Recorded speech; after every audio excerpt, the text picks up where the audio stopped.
Good afternoon विद्यार्थ्यांना. आज आपण सिलेबसमध्ये असलेला जो भाग आहे 1909, 1919 व 1935चा जो कायदा आहे त्या कायद्याच्या अनुषंगाने चर्चा करणार आहोत. या कायद्याची ज्या वेळेला पार्श्वभूमी आपण पाहतो किंवा आधुनिक भारताचा इतिहास ज्या वेळेला आपण समजावून घेतो त्यावेळेला आपण एक गोष्ट प्रामुख्याने लक्षात घ्यायला पाहिजे, ती अशी की ही कायदे नावाची प्रक्रिया अस्तित्वात आली कशी. त्याचं कारण असं की प्राचीन कालखंडापासून मध्ययुगीन कालखंडापर्यंत इव्हन मुघल सत्तेच्या ऱ्हासापर्यंत आपल्याला भारताचं प्रशासन हे राजेशाही स्वरूपाचं दिसून येतं. मग या राजेशाही स्वरूपाच्या प्रशासकीय रचनेमध्ये राजेशाही स्वरूप म्हटलं की राजानं केलेले कायदे आणि त्या कायद्याचं होणारं इम्प्लिमेंटेशन एवढीच भूमिका आपल्याला त्या ठिकाणी दिसून येते. मग कायद्याचं स्वरूप भारतीय लोकांना परिचित कसं झालं, लोकशाहीपर्यंतचा आपला प्रवास कसा झाला, तर या सर्व बाबींची चर्चा करताना आपल्या असं निदर्शनास येतं की 1909 आणि 1919 व त्यानंतर 1935 पारित केलेला सुधारणा कायदा, या कायद्यांना आपण संवैधानिक कायदे अशा पद्धतीनं संबोधलेला आहे.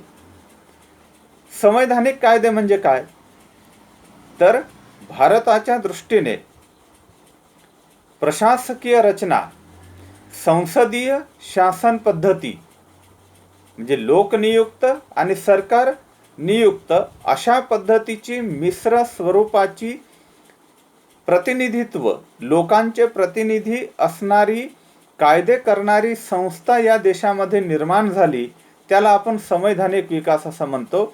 आणि या संवैधानिक विकासाच्या पायरीमध्ये 3 भाग आपल्याला महत्त्वाचे दिसतात. 3 टप्पे अतिशय महत्त्वाचे आहेत. ते म्हणजे 1909, 1919 आणि 1935चा सुधारणा कायदा.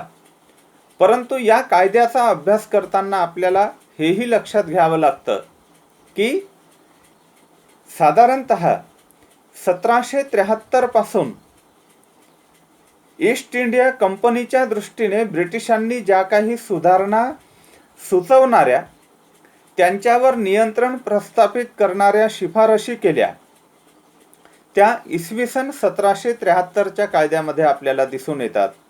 आणि तो पहिला कायदा भारतीय लोकांच्या दृष्टीने म्हणण्यापेक्षा ईस्ट इंडिया कंपनीचं जे प्रशासन आपल्या देशामध्ये होतं त्या ईस्ट इंडिया कंपनीच्या प्रशासनावर वचक निर्माण करण्यासाठी इसवी सन 1773 या कायद्याची निर्मिती करण्यात आलेली होती. आणि या कायद्यानुसार पहिल्यांदा ईस्ट इंडिया कंपनीवर ब्रिटिश पार्लमेंटचं नियंत्रण प्रस्थापित करण्यात आलं. सोबत आपण पाहिलं की ब्रिटिशांनी पहिल्यांदा बंगालमध्ये प्रशासन हातामध्ये घेतलं. सिराज उद्दौलाशी झालेला संघर्ष सर्वांना माहीत आहे. आणि सिराज उद्दौलाशी झालेल्या या संघर्षाच्या नंतर बंगालमध्ये ब्रिटिशांचं वर्चस्व प्रस्थापित झालं आणि या वर्चस्वाला कायदेशीर स्वरूप देण्याचं काम 1773च्या कायद्याने केलं. पहिल्यांदा ब्रिटिशांच्या वर्चस्वाखाली असलेल्या बंगाल प्रांताकरिता गव्हर्नर जनरल या पदाची निर्मिती या कायद्यानुसार करण्यात आली. हा गव्हर्नर जनरल कुणाचा प्रतिनिधी, तर तो ब्रिटिशांचा प्रतिनिधी जो बंगाल प्रांताचा कारभार पाहिल. आणि या बंगाल प्रांताचा कारभार पाहणाऱ्या गव्हर्नर जनरलच्या सोबतीने 4 सदस्यांचं कार्यकारी मंडळ स्थापन करण्यात आलं, जे त्या गव्हर्नर जनरलला मदत करेल. कशासाठी, तर बंगालचा कारभार पाहण्यासाठी. आणि याच कायद्यामध्ये एक तरतूद अशी करण्यात आली की हाच गव्हर्नर जनरल काय करेल, तर मुंबई आणि मद्रास प्रांताच्या गव्हर्नर जनरलांवर नियंत्रण ठेवील. यामुळे झालं असं की ब्रिटिश कायद्याचं स्वरूप, ब्रिटिश लोकशाहीचं स्वरूप आपल्या देशामध्ये येण्याला प्रारंभ झाला. यानंतर इसवी सन 1793 मध्ये एक कायदा पारित करण्यात आला ब्रिटिश गव्हर्नर जनरलला काही अधिकार देण्याच्या दृष्टीने. परंतु इसवी सन 1813 मध्ये एक चार्टर ॲक्ट नावाचा नवीन सुधारणा पारित करण्यात आला आणि या कायद्यानुसार ब्रिटिशांच्या वर्चस्वाखाली असलेल्या प्रदेशांमधून कर वसुली करण्याचे अधिकार गव्हर्नर जनरलला बहाल करण्यात आले. ही अतिशय महत्त्वाची सुधारणा होती. कर वसूल करणे, महसूल गोळा करणे आणि जकात वसूल करणे या संबंधीचे जे जे आवश्यक असणारे कायदे आहे ते कायदे पारित करण्याचा अधिकार गव्हर्नर जनरलला या कायद्यानुसार देण्यात आला आणि म्हणून या कायद्यालाही तेवढंच महत्त्वाचं मानता येऊ शकतं.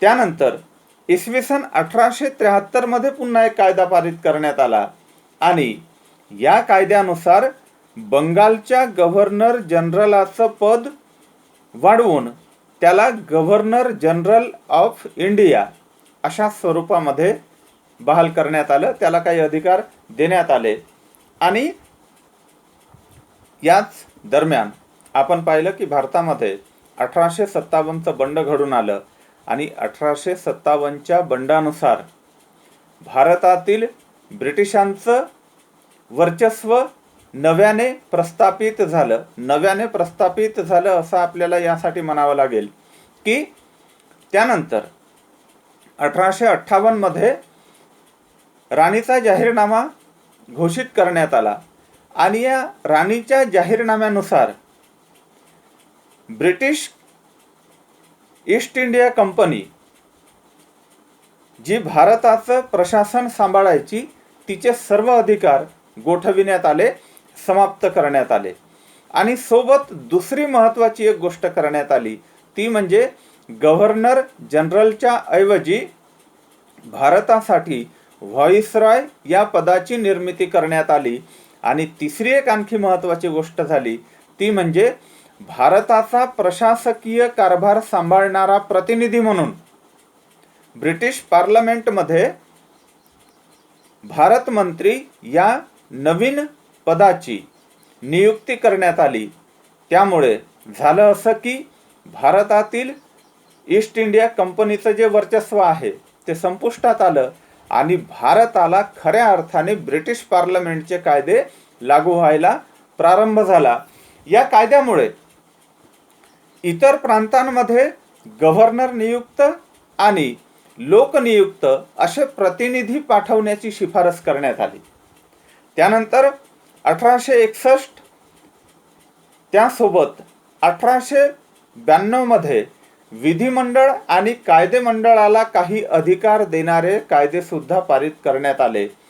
यामुळे भारताला प्रशासनाच्या दृष्टीने, कायदे करण्याच्या दृष्टीने, लोकशाही स्वरूप देण्याच्या दृष्टीने ब्रिटिशांची वाटचाल सुरू झालेली होती आणि त्याचाच भाग म्हणून आपल्याला 1909चा कायदा या ठिकाणी ब्रिटिशांनी संमत केला असं दिसून येतं. या कायद्यानुसार भारताच्या प्रशासकीय संरचनेमध्ये संवैधानिक बदल करण्यात आले. प्रांतीय विधिमंडळांची निर्मिती 1909च्या कायद्यानुसार करण्यात आली आणि या 1909च्या कायद्यानुसार वेगवेगळ्या घटकांना आपले प्रतिनिधी या प्रांतीय विधिमंडळांमध्ये, प्रांतीय विधिमंडळ म्हणजे काय, ज्या प्रांतांमध्ये ब्रिटिशांचं वर्चस्व आहे त्या प्रांतांमध्ये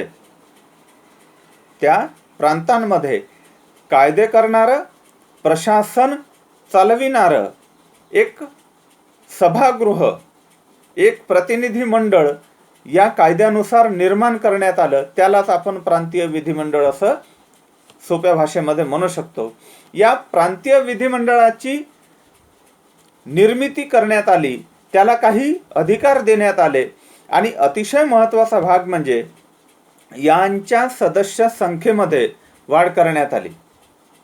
प्रांतीय विधिमंडळाच्या सदस्य संख्येमध्ये वाढ करण्यात आली. सोबत भारतीयांचे काही प्रतिनिधी त्या ठिकाणी निवडून जातील अशी व्यवस्था सुद्धा करण्यात आली.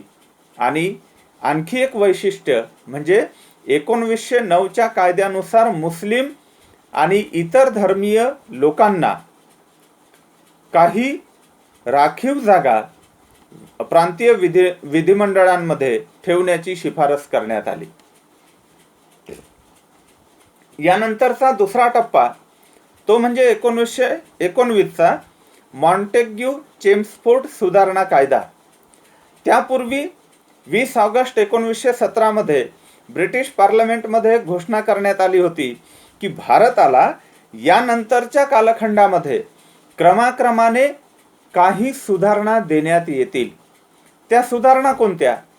तर ब्रिटिशांचं जे प्रशासकीय स्वरूप आहे, कायदे करण्याचा जो प्रकार आहे, तो प्रकार अशा पद्धतीने राबविण्यात येईल की ज्यामुळे भारतीयांचं प्रतिनिधित्व प्रांतीय विधिमंडळांमध्ये तर वाढेलच, पण भारतीयांच्या हिताचं संवर्धन करणारे काही कायदे सुद्धा ब्रिटिश लोक पारित करतील आणि भारताची सत्ता क्रमाक्रमाने भारतीयांच्या हातामध्ये सोपवून तो कारभार भारतीयांनी चालवावा अशा पद्धतीचा एक विकासात्मक कार्यक्रम ब्रिटिश हातामध्ये घेतील अशी शिफारस या कायद्यामध्ये करण्यात आलेली होती. या कायद्याचं वैशिष्ट्य असं होतं की सामाजिक आणि धार्मिक गटांना, सामाजिक आणि धार्मिक गट म्हणजे जे मागासलेले वर्ग आहे, कामगार आहेत, अस्पृश्य आहेत, अशा लोकांच्या प्रतिनिधींना सुद्धा विधिमंडळांमध्ये स्थान देण्यात येईल अशी शिफारस करण्यात आलेली होती. सोबत धार्मिक दृष्ट्या जे अल्पसंख्या आहेत, जसं मुस्लिम आहेत, शीख आहेत, ख्रिश्चन आहेत, पारशी आहेत, यांचेही प्रतिनिधी विधिमंडळामध्ये कसे जातील अशा पद्धतीची शिफारस या कायद्यामध्ये करण्यात आलेली होती. सोबत द्विगृहामध्ये म्हणजे 2 गृहांमध्ये या कायद्यानुसार विधिमंडळाचं विभाजन करण्यात आलेलं होतं.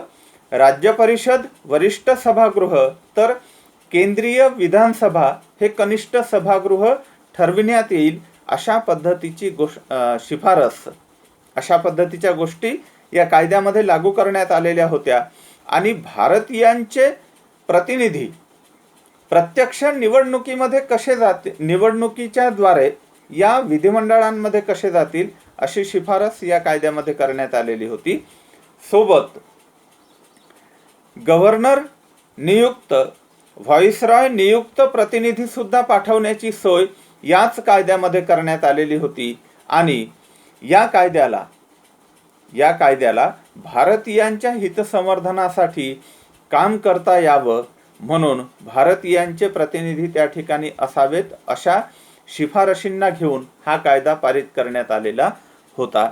यानंतरचा आणखी एक महत्त्वाचा टप्पा जो भारताच्या संवैधानिक विकासाच्या दृष्टीने अतिशय महत्त्वाचा होता. आता हे वारंवार आपण जे संवैधानिक विकास म्हणतो, तर भारताचा किंवा कोणत्याही देशाचं प्रशासन चालवण्यासाठी त्या देशामध्ये प्रशासन चालवणाऱ्या यंत्रणा असाव्यात, त्या यंत्रणांना कायदे करण्याचा अधिकार असावा, कायदे करण्याचा अधिकार असलेल्या यंत्रणेने ते कायदे त्या ठिकाणच्या लोकांकरिता उपयुक्त आहेत किंवा नाही याचा विचार करून त्याची अंमलबजावणी करावी. या संपूर्ण प्रक्रियेला आपण काय म्हणतो? संवैधानिक विकास. आणि यामधील अतिशय महत्त्वाचा टप्पा होता तो म्हणजे 1935चा कायदा. या कायद्याच्या निर्मितीची अनेक कारणं आहेत. म्हणजे जसं 1909च्या कायद्याची निर्मिती ज्या कारणांमुळे झाली त्यामध्ये महत्त्वाचं कारण होतं बंगालची फाळणी. बंगालच्या फाळणीनंतर जो असंतोष निर्माण झाला त्याला कुठेतरी भारतीयांना सुधारणा दिल्या पाहिजे या भूमिकेला घेऊन तो कायदा पारित करण्यात आलेला होता. 1918 मध्ये दुसरं महायुद्ध समाप्त झालं आणि या दुसऱ्या महायुद्धाच्या समाप्तीनंतर ब्रिटिशांनी भारतीयांना काही सुधारणा दिल्याशिवाय भारतीयांचा असंतोष दूर करता येणार नाही ही भूमिका घेऊन 1919चा कायदा पारित केलेला होता.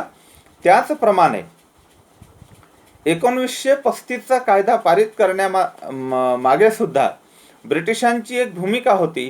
ती भूमिका अशी होती की 1931 मध्ये ज्या पद्धतीने गोलमेज परिषदा भरल्या, पहिल्या गोलमेज परिषदेवर काँग्रेसचा बहिष्कार, दुसऱ्या गोलमेज परिषदेमध्ये महात्मा गांधी उपस्थित होते, तिसऱ्याला काँग्रेसचा बहिष्कार, आणि म्हणून याच कालखंडामध्ये 1929ला लाहोरमध्ये भरलेलं काँग्रेसचं अधिवेशन, त्या अधिवेशनामध्ये स्वतंत्र भारताच्या निर्मितीची प्रक्रिया कशी सुरू करायची याचे ठराव पारित करण्यात आलेले होते. नव्हे, भारताला संपूर्ण स्वातंत्र्य मिळालं पाहिजे असे ठराव त्या ठिकाणी पारित करण्यात आले आणि 26 जानेवारी 1930 हा भारताचा स्वातंत्र्य दिन म्हणून सुद्धा घोषित करण्यात आलेला होता. म्हणजे ब्रिटिशांच्या प्रती भारतीयांमध्ये दिवसेंदिवस वाढत असलेल्या असंतोषाला शांत करण्यासाठी वारंवार भारतीयांना सुधारणा देण्याची